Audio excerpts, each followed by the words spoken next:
I thought grief was my final lesson in love. I didn't know it was just the beginning of my education in truth. My name is Eleanor Matthews, though most people simply call me Ellie. I'm 68 years old, and 18 months ago I became a widow. Losing Henry, my husband, my constant, felt like the world had lost its color. The house that once hummed with his laughter now breathed only silence. In those first weeks, everything felt louder because he wasn't there. The hum of the refrigerator, the tick of the old wall clock, even the wind outside the window, it all seemed to whisper his absence back at me. Every room still smelled faintly of him, cedar, coffee, and the faint trace of sawdust from his workshop. I couldn't bring myself to open the door to his study. For 45 years that room had been his world, and the man who filled it with life had vanished overnight. People say time heals, but that's not true. Time doesn't heal, it just teaches you how to breathe differently. It wasn't until 2 months after the funeral that I learned silence can carry secrets too. When Henry's lawyer, Grace Lambert, called me into her office, I thought it was just paperwork, final signatures, small formalities. But when I walked in, she slid a stack of documents across a mahogany desk and looked at me with eyes that knew what they were about to break. "Mrs. Matthews," she said softly, "your husband left you in full control of the estate, company assets, investments, and multiple properties across Utah and Colorado." She paused, then added, "The total valuation is approximately $53 million. For a long moment I couldn't move. Couldn't even breathe. My hands trembled against the armrest of that leather chair. "That must be a mistake," I whispered. "Henry and I weren't that kind of people." Grace gave me a small, almost sorrowful smile. "He was humble, Ellie. But he was also brilliant." Her words floated somewhere far away from me because my mind was already back home. Back in that little kitchen where we'd shared cheap coffee, second-hand furniture, and laughter louder than luxury. How could the man who wore the same wristwatch for 30 years be worth $53 million? When I finally returned home, I sat in his old study for the first time since he'd gone. Dust hung in the air like tiny ghosts. Our wedding photo stared back at me from the wall, me in the lace dress I'd sewn myself, him in a suit too big for his shoulders but perfect for his heart. "Why didn't you tell me?" I whispered to the quiet. But the quiet, it didn't answer. It just held its breath, the way it always does right before the truth decides to speak. 4 days after that meeting, I lived in a fog. I'd walk through our small house, touching the things Henry built with his hands. The kitchen shelves, the garden gate that always creaked when the wind changed. $53 million. The number sounded absurd, almost offensive in a place that still smelled like burned toast and laundry detergent. We'd built a life so simple, it bordered on plain. One house, one car, one love. That was enough for me, and I thought for him too. I remember nights when Henry came home with dust on his collar and exhaustion in his smile. He'd kiss my forehead and say, "Money's just a tool, Ellie. If you wave it around you'll draw the wrong kind of eyes." At the time, I thought it was just another one of his humble sayings, the kind he tossed around between sips of coffee or while fixing a cabinet hinge. But sitting there now, surrounded by the weight of his hidden fortune, those words echoed differently. They weren't modest. They were protective. Henry wasn't keeping secrets from me. He was keeping danger away from us. The realization didn't erase the sting of not knowing, but it softened it. I began to see the man I loved through a new lens, not as someone who deceived me, but as someone who built invisible walls around our family. Quiet walls, strong enough to last long after he was gone. That night, I sat in his study again, my fingers tracing the grooves in his old wooden desk. I found his favorite fountain pen lying beside an unopened envelope labeled Mountain Ridge Builders, Q4 Reports. I didn't open it. I didn't need to. Some truths, I decided, don't need to be counted in numbers. Outside, the evening settled into the kind of stillness only widows know, heavy, sacred, and unkind. I made myself a cup of tea, the same brand Henry used to buy in bulk because it was always on sale, and watched the steam rise like a spirit leaving the cup. That's when another thought began to take shape, one that made my chest tighten. Our son Evan. My sweet boy with his father's quiet eyes and my stubborn heart. He didn't know any of this. And maybe he shouldn't. Henry had always been careful with Evan. He wanted him to work hard, to build his own path without the shadow of wealth hanging over him. He used to say, "I don't want Evan to inherit a fortune. I want him to inherit character." As I sat there, I realized this secret, this unimaginable wealth, wasn't mine to flaunt or even to share yet. It was a test. One that Henry had left behind for me to pass. So when Grace called a week later, asking if I planned to tell Evan about the inheritance, I found my voice steady for the first time since Henry's death. Not yet, I said softly. He deserves to see me as just Mom a little longer. Grace hesitated on the line, but she didn't argue. Maybe she understood. I hung up and stared at Henry's photograph on the wall. His eyes, that same familiar calm, seemed to be asking if I was sure. I'm sure, I whispered. You kept this secret for love. I'll do the same. But love, I would soon learn, doesn't always shield you. Sometimes, it blinds you. For a while, I convinced myself that silence was safety. That by keeping quiet, I was honoring Henry's legacy, protecting Evan from greed, from attention, from people who saw money instead of hearts. But as the weeks turned into months, I began to sense something else growing beneath that silence. A subtle distance between me and the world. I stopped inviting friends over. I avoided long conversations. The secret sat in my chest like a locked box I couldn't put down. Every night before bed, I'd glance at Henry's chair in the corner and whisper, I hope I'm doing this right. And though I never expected an answer, sometimes I could almost feel him there, as if the air itself was nodding back at me. I didn't know then that the silence I chose that night, the silence meant to protect us, would soon become both my shield and my curse. 6 months after Henry's death, I finally began to see color in the world again. Evan was smiling more. The house didn't echo as much. The mornings felt softer, almost forgiving. One evening he called and said, Mom, I've met someone. His voice carried that quiet excitement that only new love brings, the kind that makes you believe in spring again. Her name was Ava Sinclair, he told me. 29, bright, ambitious, and from Denver. She makes me feel alive again, he said, and I wanted to be happy for him. God knows he'd earned a little joy after all the darkness. But something in the way he said her name, almost reverently, made my stomach tighten. A few weeks later, Evan brought her over for dinner. I remember opening the door and watching her sweep into my home like she'd rehearsed it. She was beautiful, that kind of beauty that knew it. Long auburn hair that caught the light, a red dress that whispered confidence, and diamond studs that sparkled a little too loud for a casual evening at my kitchen table. Her smile was polished, her laugh carefully placed. But it was her eyes that caught me, wide, curious, searching. Her voice was sweet, but her gaze was calculating. Mrs. Matthews, she said, extending her hand with a gleam in her eye, your home is just so quaint. Quaint. That word landed like a pin drop in the middle of my living room. I smiled politely. Please call me Ellie. But she didn't. Not once. Throughout dinner, she asked innocent questions, the kind that didn't sound dangerous unless you were really listening. So, Evan tells me your husband ran a business? Construction, right? Yes, I said carefully. Mountain Ridge Builders. She tilted her head slightly, her tone light but her eyes sharp.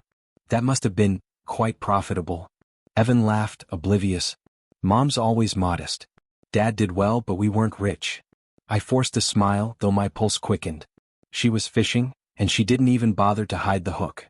I heard Henry's voice in the back of my mind, never let wealth decide who you trust. Later that night, as we cleared the dishes, I noticed Ava studying the photos on the mantel. Our wedding picture, Evan's college graduation, a family camping trip. Her expression wasn't warm or nostalgic. It was calculating, as if she were taking inventory. After dessert, she excused herself to freshen up. 15 minutes passed. Then 20. When she finally returned, her lipstick was freshly applied and her perfume seemed stronger, too strong. Evan didn't notice. He was laughing, talking about work, about how Ava was different from anyone he'd ever met. When they left that night, I stood at the window and watched their car disappear down the road, the tail lights fading into darkness. The house felt cold again. As I went upstairs to close the windows, something stopped me in the hallway. My bedroom door, the one I always keep shut, was slightly open. A sliver of air drifted out from the gap, carrying the faint scent of her perfume. I froze. My hand hovered near the doorknob. Nothing looked disturbed, at least not visibly.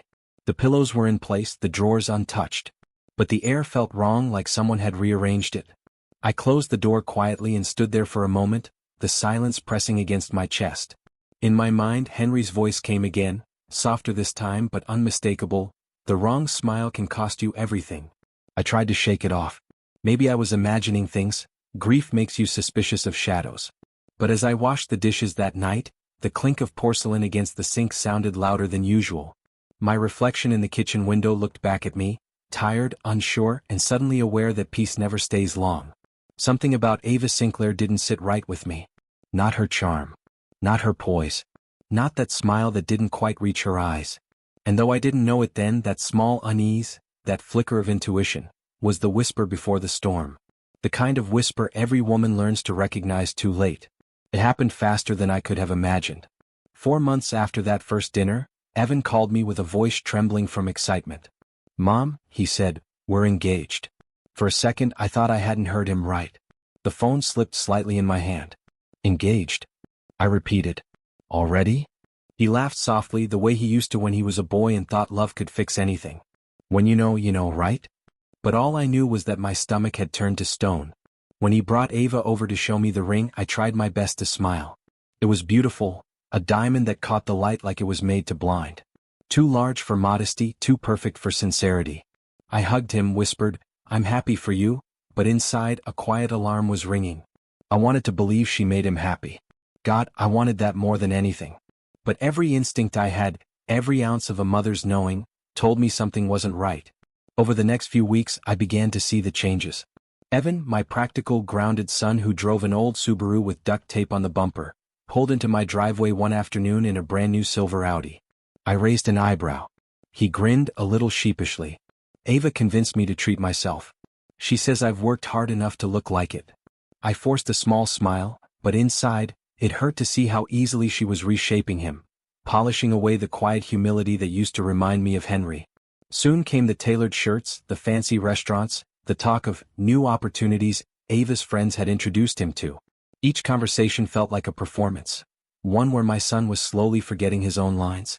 When I invited them over for Sunday dinner, Ava arrived carrying a bouquet of white roses so extravagant they looked like they belonged in a magazine, not a modest living room. "I thought these would brighten the place up," she said sweetly, placing them in my hands like a gift and a message all at once. During dinner, she laughed at everything Evan said, touched his arm just enough to seem loving but not enough to seem real. Every word she spoke had a rhythm, rehearsed, intentional. And then, casually, she turned to me. "Henry must have done well with his company," she said, slicing into her steak. "Evan told me he retired early." "That's impressive." I nodded slowly. "He worked hard. He was a good man." She smiled, the corners of her lips tight. "So, you must have a comfortable retirement fund. It must feel nice, having that kind of security." Evan chuckled, completely unaware of the undertone. "Ava's a planner," he said proudly. "She thinks I should take over managing Mom's accounts once we're married." Ava's laugh followed, light, musical, practiced. "You know how easily older people get taken advantage of, Ellie? I just feel better knowing everything's secure." That word again, secure. I set down my fork gently, wiped my hands on the napkin and met her eyes. "Security," I said quietly, "isn't measured by money, Ava. It's measured by who you can trust." For a moment, the table went silent. Evan smiled awkwardly, not understanding the current running beneath our words. But Ava understood. I saw it in the way her eyes hardened, just for a fraction of a second, before she tilted her head and smiled again. "Of course," she said softly. "You're absolutely right." But her voice had cooled, the sweetness now thin and brittle. Later, after they left, I stood at the sink washing dishes, the warm water running over my trembling hands. Through the window, I watched their car pull away, the shine of the Audi reflecting the streetlights like false stars. In the reflection of the glass, I saw my own face, tired, worried, and suddenly older. I thought of Henry's words again, the ones he said long before any of this began. "Love is fast, Ellie. But marriage should never be." I whispered into the quiet, "You were right, Henry." And somewhere deep in my chest I felt it, a truth I didn't want to admit. The woman my son loved was not building a life with him. She was building a claim. And that night, as I dried the last plate and turned off the kitchen light, I knew, without question, that the real storm hadn't even started yet. The day my son told me the wedding venue, I nearly dropped my teacup. "The Aspen Ridge Resort," he said proudly. "Ava's always dreamed of getting married by the mountains." "It's perfect, Mom." I smiled faintly, though my heart sank. Aspen Ridge wasn't a wedding venue, it was a statement. The kind of place where luxury whispered louder than vows. "Sweetheart," I said gently, "that sounds beautiful, but are you sure it's within your budget?" Ava smiled across the table, her hand resting over his, her voice smooth as silk. "It's worth every penny, Ellie. A once-in-a-lifetime celebration should look like one." It wasn't what she said that made my chest tighten, it was how she said it. Like she was talking about an investment, not a marriage. Within weeks, wedding planning turned into a production. Guest lists grew from 30 to 150. Imported orchids from Thailand, designer invitations, gold-rimmed glassware. When Ava came to my house with a spreadsheet of expenses, I could barely believe the total. Just under $85,000, she said breezily, sliding the papers across my kitchen table. We were hoping you could contribute after all, your family. Her tone was polite, but her eyes were not asking. They were expecting. I folded the papers and smiled carefully. I can help with $25,000. That should cover what's most important. The air changed. Her smile faltered for the first time. Only 25, she said, her voice dipping like honey over a knife. Evan's eyes darted between us, unsure. Mom, I know Dad left you comfortable and this is our only. I interrupted softly. Your father believed in living within your means, Evan. 25,000 is generous, and I trust you'll use it wisely. Ava didn't argue, but I saw it. That flicker. That flash of cold calculation in her eyes, so quick it would have gone unnoticed by anyone who didn't already know what to look for. That's when I knew. This wasn't love. It was acquisition. 2 weeks later, I received a text from Ava. We found ways to cover the rest. Can't wait to see you at the rehearsal dinner. Ring sparkles. The exclamation mark felt more like a warning than excitement. When the wedding day finally came, the sky was a cruel shade of perfect blue. Aspen Ridge looked like something torn out of a bridal magazine. Chandeliers hanging from outdoor terraces, tables lined with white roses, waiters in black vests gliding like shadows. It was breathtaking. And completely hollow.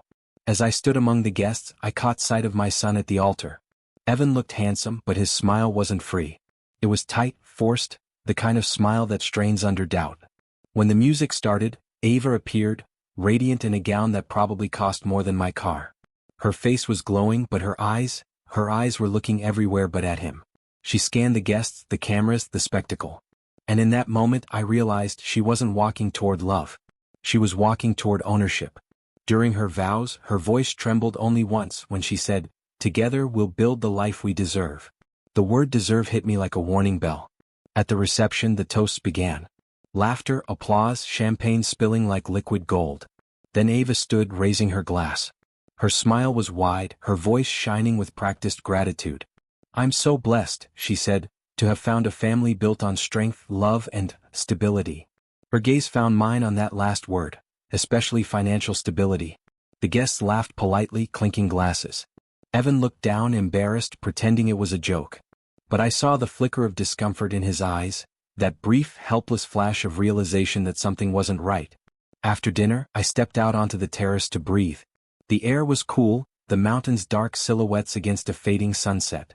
From behind me the sound of music and laughter drifted out, muffled by glass doors. That's when I heard it. A voice. Soft, sharp, familiar. "Ava's maid of honor. Are you sure she'll go through with it?" she whispered. And then Ava's voice, colder than I'd ever heard it. "Oh, she'll come around. Once we're back from Maui, I'll make her." The words froze me where I stood. Make her. I turned slightly, my breath shallow, the world spinning in slow motion. Through the open doorway I could see Ava, laughing, glowing under the fairy lights, surrounded by admirers. And I finally understood. This wedding wasn't a celebration. It was a transaction. I wasn't the guest of honor. I was the signature she needed, the last piece in whatever plan she'd been weaving from the moment she stepped into my house. I watched her from the terrace, her laughter ringing out like glass about to break, and for the first time, I felt something stronger than grief. I felt warning. A cold, heavy certainty that the woman my son had just married was about to turn our lives into her next investment, and me her next target. The night sky stretched above us, vast, indifferent, eternal. And beneath its silence I heard Henry's voice again. "Never let wealth decide who you trust." I closed my eyes, clutching the railing, and whispered into the wind, "Henry, I think I'm about to learn that lesson the hard way." 5 days after the wedding, I was in the garden trimming the rose bushes Henry and I had planted on our 10th anniversary. The morning was calm, the kind of stillness that makes you believe maybe, just maybe, peace has returned. The scent of lavender floated through the air. For the first time in weeks I felt steady. Then I heard it, the crunch of tires on the gravel driveway. A sleek black Mercedes rolled to a stop beside my old Volvo. The car door opened with an expensive kind of confidence, and out stepped Ava, dressed in a white designer suit and oversized sunglasses that hid everything except the satisfaction in her smile. From the driver's side emerged a man, tall, polished, carrying a leather briefcase. Something inside me stilled. I knew instantly, this wasn't a social call. "Mrs. Matthews," Ava said smoothly as if she'd practiced the tone in a mirror. "This is Colin Hart, our family's financial advisor. We'd like a moment of your time." Our family. The way she said it made my stomach twist. She'd been married less than a week and already, everything was ours. I wiped my hands on my gardening apron and nodded politely. "Of course. Let's go inside." The sunlight followed us into the living room, landing on Henry's old leather chair, the one I used to picture him sitting in whenever I needed courage. Colin set his briefcase on the coffee table, snapping it open with a click that sounded far too deliberate. "Mrs. Matthews," he began, his tone a mix of politeness and condescension.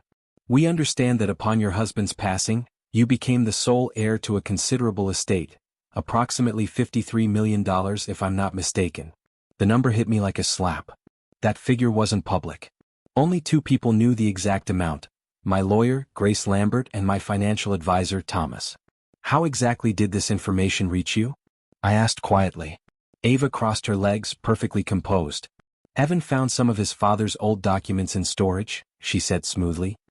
"He was shocked to learn how much his family was worth. Naturally, we started discussing the importance of future investments and generational wealth." Her words were honeyed, but her eyes were glass. I smiled thinly. "I see. And what does that have to do with me?" Colin cleared his throat and leaned forward, folding his hands. "Given your age, Mrs. Matthews, and the nature of the estate, it would be both prudent and fair to begin transferring a portion of those assets to your son and his new wife. A figure of, say, $10 million to start, along with a monthly stipend to sustain their lifestyle." I blinked slowly, my heart steady. "The audacity," I said softly, "is breathtaking." Colin's lips twitched into a faint smile, as though he'd been expecting resistance. "And if I decline?" That's when Ava spoke. Her tone sharpened, every trace of charm gone. "Then we'll have to consider other legal avenues. Colin tells me Henry's will could be challenged. Or, if the court deems you unfit to manage the estate, due to your age, assets could be reassigned to Evan as the rightful heir." Her words were calm, but her eyes glittered like a blade catching sunlight. I stared at her for a long moment. This woman who had stood beside my son, promised love and sworn loyalty, now sitting in my home, threatening me over the legacy my husband built with his bare hands. "You're threatening me in my own home," I whispered. Her smile faltered. "I'm protecting what's ours." That word again. Ours. I stood slowly, my hands trembling, not from fear this time but from something far more powerful. "You've made your intentions perfectly clear," I said. "This conversation is over." As I walked them to the door, Ava turned, her voice dripping with venomous sweetness. "You can either share what's rightfully family property now, or lose your son forever. The choice is yours." When the door closed behind them, the strength left my knees. I sank into Henry's old chair, the one that still held the faint scent of cedar and aftershave. For a long time I just sat there, staring at the empty space where Ava had stood, and let the silence press against my ribs until it hurt. It wasn't about greed anymore. It was about war. A war she had started, and one I had no intention of losing. I reached for the phone with hands that no longer shook and called Grace. "Grace," I said, my voice low but steady, "I need help. My daughter-in-law just threatened to take everything Henry built." There was a pause on the other end, then Grace's voice, calm, firm, and exactly what I needed to hear. "Don't panic, Ellie. They have no claim. But listen carefully, document everything. Write it all down word for word. And do not speak to them again until we have a plan." I nodded, even though she couldn't see me. "Understood." That night I couldn't sleep. Every creak in the house sounded like footsteps. Every shadow felt like it was listening. But beneath the fear, something else began to rise, slow, steady, unshakable. It was the same thing I saw in Henry's eyes every time life tried to break him: resolve. I walked into his study, sat at his desk, and opened a blank page. My pen hovered for a moment before the first words came out. June 14th. Ava Sinclair and a man named Colin Hart came to my home today. They demanded $10 million from my husband's estate. They threatened legal action if I refused. I signed my name at the bottom, my handwriting firm. Then I whispered to the still air around me, to the man who'd built our life, brick by brick, with calloused hands and a quiet heart. "If she wanted war," I said softly, "she's chosen the wrong widow." The morning after Ava's visit, I hadn't even finished my first cup of coffee when the doorbell rang. For a second I froze. My heart kicked hard against my ribs. I half expected to see that black Mercedes again sitting in the driveway. But when I opened the door, it wasn't Ava. It was Evan. And the sight of him broke me. His eyes were bloodshot, his shirt wrinkled, and his voice cracked when he said, "Mom, can I come in?" I pulled him into my arms before he even finished speaking. His body trembled against mine, the way it did when he was little and had nightmares. "What's wrong?" I whispered. "You're supposed to be in Maui." He stepped inside and dropped into a kitchen chair, running both hands through his hair. "Ava said she had a work emergency. We flew back early. But when she left this morning, she was cold. Distant. I don't know what's happening, Mom. Something's off." Something had been off for months, but hearing it from him, that was the wound opening for real. I set a cup of coffee in front of him, the steam curling between us like a fragile truce. "Evan," I said softly, "we need to talk." He frowned, confused. "About what?" I took a slow breath and told him everything. About the black Mercedes. The so-called advisor. The demand for $10 million. The threats about his father's will. The way Ava had stood in this very room and told me that if I didn't comply, I would lose my son. When I finished, the color had drained from his face. "No," he whispered, shaking his head. "She wouldn't. Mom, she wouldn't do that." "She did," I said quietly. "And she meant every word." He buried his face in his hands. "Oh my God," his voice cracked. I knew something was wrong. I knew it. I leaned forward. "What do you mean?" He lifted his head, eyes wide and hollow. 2 days into our honeymoon, I caught her going through my laptop, the folder with Dad's old business files. When I asked what she was doing, she said she just wanted to understand our family finances. I didn't think much of it, but then... He swallowed hard. I overheard her talking to someone on the phone. She said something about hidden assets and unclaimed shares. When I confronted her, she said I was paranoid. My stomach twisted. "She wasn't talking to a coworker, Evan," I said softly. "She was planning her next move." He stared at me for a long moment, then reached into his pocket and pulled out his phone. "Mom," he said, his voice trembling. "You need to see this." He scrolled for a moment, then handed it to me. On the screen were text messages between Ava and someone named Carla. "Got him to propose. Wedding next month. Mother-in-law still playing poor, but we know the truth. Push for house money after the honeymoon, strike while emotional connection high. He's clueless. Once married, half is ours by default. Family fortune confirmed, $53 million. My breath caught. I could barely see through the tears welling in my eyes. "She knew," I whispered. "She knew the exact amount." Evan's hands were shaking. "She must have found the files I saved from Dad's emails." I didn't think. I just wanted to keep some of his old records. I reached across the table and took his hand. "This isn't your fault, sweetheart. She's been planning this since the beginning." He closed his eyes, his face twisting with grief and anger. "God, Mom? I was so blind. I thought she loved me. I defended her when you tried to warn me." "There's no shame in love," I said softly. "Only in those who use it as a weapon." He looked up at me then, the boy who used to build treehouses with his father, now a man broken by deceit. But behind the heartbreak, something new flickered in his eyes: resolve. "What do we do now?" he asked. I took a deep breath. "We fight smart. Grace is already working on it. We have proof, the texts, the threats, everything. But you'll have to be strong, Evan. She's not going to let go easily." He nodded slowly, wiping his eyes with the back of his hand. Then he said something that made my throat tighten. "Dad built homes," he said quietly. "But she almost destroyed ours." Outside, the wind began to rise, rattling the window panes, a low, restless sound that filled the room. I looked at him, my son, and for the first time since Henry's death, I didn't see the boy who needed protecting. I saw the man Henry had raised, steady, brave, ready. I smiled faintly through the ache. "She may have married into this family," I said, my voice low but fierce, "but she has no idea who she's fighting." He looked up at me, and for the first time in months, I saw Henry in his eyes, that quiet fire that never bowed to fear. Outside, the storm finally broke, rain striking against the glass in relentless rhythm. But inside that small kitchen where I'd once sat alone in grief, there was something else now. Strength. Ours. And this time we weren't going to let anyone take it. That night, the house felt heavier than usual, as if even the walls knew what was coming. Rain whispered against the windows, a steady rhythm that sounded like a countdown. Grace sat at Henry's old desk, stacks of documents neatly spread before her, printed text messages, copies of emails, financial records. Evidence. Truth, inked and undeniable. Evan paced near the window, his reflection fractured in the glass. I need to confront her, he said. I can't let her think she's won. Grace looked up, her tone calm but sharp. If you do, it has to be controlled. We need witnesses. We need her to walk right into her own trap. I nodded. Then let's give her what she wants, a meeting. Evan took a deep breath, dialed her number and put it on speaker. Hey Ava, he said, voice steady. Mom and I want to clear the air about the estate. About the finances. Can you come by tonight? There was a pause, then her voice, smooth as ever, almost smug. I knew you'd come to your senses, she said. I'll be there soon. An hour later, headlights swept across the driveway, slicing through the rain. Ava entered like she was walking onto a stage, hair perfect, perfume sharp, a designer bag hanging from her arm.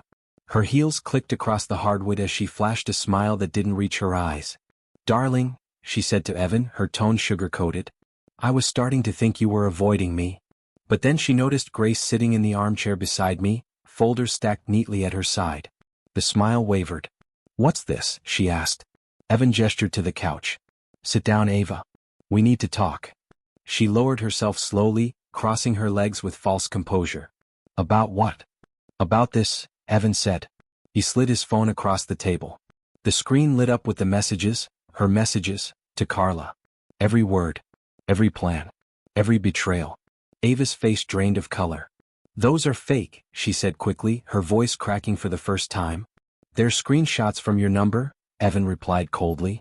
And Mom's security camera caught you and your so-called advisor threatening her for money. For a heartbeat, silence filled the room, thick, electric. Then her mask fell. Her voice dropped an octave, sharp and venomous. You set me up. You both did. You think you can trick me out of what's ours. I met her gaze, calm and unflinching. There is no ours, Ava. There never was. Her mouth twisted. You're pathetic, both of you.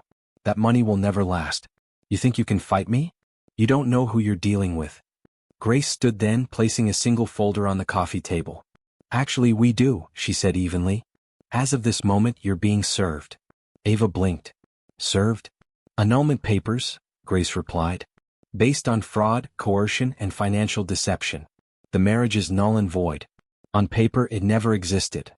The room went still. For a moment, I saw something flicker across Ava's face. Not fear, not anger, but disbelief. Like the ground had shifted beneath her and she couldn't find her footing. Then she laughed, a sharp, ugly sound that didn't belong to the elegant woman she pretended to be. You can't be serious. You think some old widow and a naive professor can outsmart me? Evan, she's manipulating you. She's trying to keep her millions all to herself. Evan didn't flinch. His voice was steady, his eyes clear. No, Ava. She's protecting what Dad built, and what you tried to steal. Ava's gaze darted between us, her face hardening into something cruel. You'll regret this, she hissed. Both of you. Secrets don't stay buried forever. She snatched her handbag from the couch and stormed toward the door, her heels striking the floor like gunshots. I watched her silhouette disappear into the storm, her white coat vanishing beneath the rain. For a long moment, none of us spoke. The only sound was the soft ticking of Henry's clock on the wall. Evan exhaled, shoulders heavy with both relief and heartbreak. It's over, he whispered. I walked over, rested my hand on his arm and looked toward the dark window. The rain had started to ease, the thunder fading into a distant hum. No, I said quietly. It's just beginning.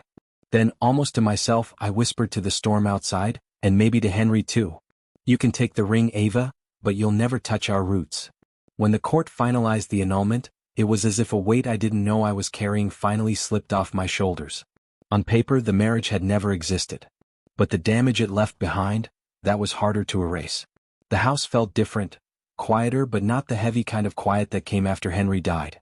This was a gentler silence, like the world was holding its breath, waiting for something new to grow. Ava was gone, but her shadow lingered, not as fear anymore, but as a reminder of how close we came to losing everything that mattered. Evan tried to move on, but I could see the exhaustion in him. The kind that doesn't show in the face, it lives behind the eyes. He went back to work, taught his classes, came home late and spent nights pacing the guest room. Some evenings, I'd hear him on the back porch, sitting where his father once taught him to plant roses. One night I joined him there. The moonlight touched the garden, and the air smelled like rain and new beginnings. "She almost took everything from us," he said quietly. "Not just the money, Mom. Who I am." I looked at him, my son older now, scarred but standing, and I felt pride swell where fear used to live. "No, sweetheart," I said softly. "She didn't take anything. You found the truth before she could destroy you. That's strength, not loss." He nodded slowly, eyes glistening. "Dad would have seen through her." "Yes," I smiled faintly. "But he'd be even prouder that you found your own way out." And I meant it. In the weeks that followed, I began to notice small changes, not in the house but in us. Evan poured his energy into his work. The pain didn't vanish, it transformed.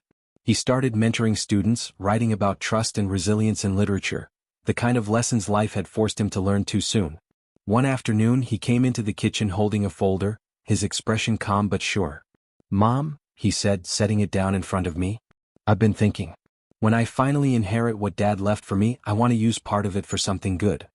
Inside was a proposal for a scholarship, the Henry Matthews Building Futures Fund, designed to help first-generation college students from Utah. "Dad built homes," he said softly. "I want to build futures." Tears blurred my vision as I hugged him. "You're becoming exactly the man he hoped you'd be." As for me, I started using a small portion of Henry's estate to fund community grants, small programs for local craftsmen, single mothers, and young women learning trade skills. Every thank you letter felt like a heartbeat, a pulse of good rising from the fortune that once hid in silence. And each time I read one, I could almost hear Henry's voice again, gentle and proud. "Let the money work for people who still believe in hard work." The storm had passed. But its rain had nourished something stronger, roots that would keep growing long after both Henry and I were gone. A year passed. The seasons rolled through my house like quiet guests, spring sunlight through lace curtains, autumn leaves gathering on the porch, winter settling softly across Henry's garden. Time didn't erase the pain, it just taught me how to live alongside it. Evan healed too, slowly, bravely. His laughter began to sound real again. And when he finally brought someone new to dinner, I saw something in his eyes I hadn't seen in a long time. Her name was Clara, an art teacher with paint under her fingernails and kindness that didn't need to be performed. She spent most of the evening asking about Henry's life, not his success.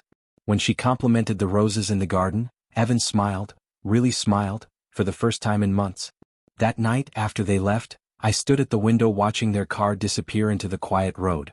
The air felt lighter, as if the house itself had exhaled. Peace had finally returned. Or so I thought. One Sunday morning, while cleaning Henry's old study, the room that had once been my sanctuary of grief, I decided to dust behind the framed photograph of our wedding day. It had always hung slightly crooked no matter how many times I straightened it. When I lifted it off the wall, something slipped out from behind the frame and landed softly on the floor. An envelope. Yellowed, sealed, edges curling with age. My breath caught the moment I saw the handwriting. It was Henry's. My hands shook as I sat down at his desk, the same place I'd sat the night I discovered the truth about his fortune. The envelope was unmarked except for one line in his familiar, steady script. "For Ellie, when the time feels right." I stared at it for a long time before finally breaking the seal. Inside was a single sheet of paper, folded neatly, the ink faded but still legible. It began just like him, simple, direct, and full of heart. "My Ellie, if you're reading this, it means you've found the truth I kept hidden. I hope by now you understand it wasn't greed or pride that made me keep it from you. It was love, a foolish, protective kind. You always believed in enough even when I wanted to build more. But there's one more thing I never told you." The word stopped there. Mid-sentence. The ink trailed off, smudged as if his hand had been pulled away before he could finish. I ran my thumb gently over the page, over the unfinished line that hung between us like a breath that never found its end. "What were you trying to tell me, Henry?" I whispered. The room didn't answer, only the faint creak of the old house, the ticking clock, and the soft hum of the world moving on. I folded the letter carefully and placed it back into the envelope, holding it against my chest. For the first time I didn't cry. Because maybe some truths aren't meant to arrive all at once. Maybe they unfold slowly, through lessons, through loss, through love that refuses to fade. Outside, the morning light spilled across the roses Henry had planted decades ago. They swayed gently in the wind, resilient, alive, defiant. I smiled through the ache in my chest and whispered into the quiet, "Whatever it was, my love, I'll find it. In time." The clock ticked once. The light deepened. And as I slipped the letter back into its place behind the photo frame, I felt it, That same invisible thread that had tied us through every silence, every storm, every secret. It wasn't finished. Neither were we.